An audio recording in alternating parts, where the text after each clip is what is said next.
മാലിന്യം കണ്ടൽക്കാടിലേക്ക് തള്ളി. National highway കരാർ കമ്പനിക്ക് 1.5 ലക്ഷം രൂപ പിഴ ചുമത്തി. മാലിന്യ സംസ്കരണത്തിലെ സംവിധാനത്തിൽ നിയമലംഘനം കണ്ടെത്തിയതിനെ തുടർന്നാണ് ദേശീയപാതയുടെ നിർമ്മാണ ചുമതലയുള്ള കരാർ ഏറ്റെടുത്ത വിശ്വസമുദ്ര പ്രൈവറ്റ് ലിമിറ്റഡ് എന്ന കമ്പനിക്ക് ജില്ലാ എൻഫോഴ്സ്മെന്റ് സ്ക്വാഡ് 1.5 ലക്ഷം രൂപ പിഴ ചുമത്തിയത്.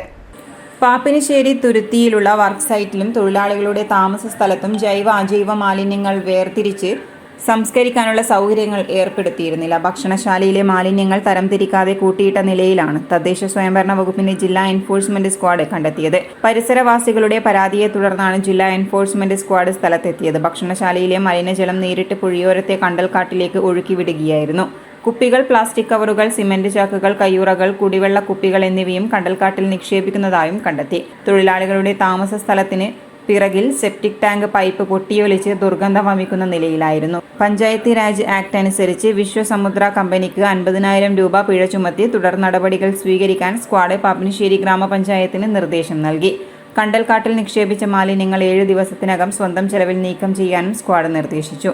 ജില്ലാ എൻഫോഴ്സ്മെന്റ് സ്ക്വാഡുകളും പാപ്പിനിശ്ശേരി ഗ്രാമപഞ്ചായത്തും സംയുക്തമായി നടത്തിയ പരിശോധനയിൽ PP Ashraf, EP Sudheesh, KR Ajayakumar, Shereekhul Ansar, N Prajith, T Divakaran തുടങ്ങിയവർ പങ്കെടുത്തു.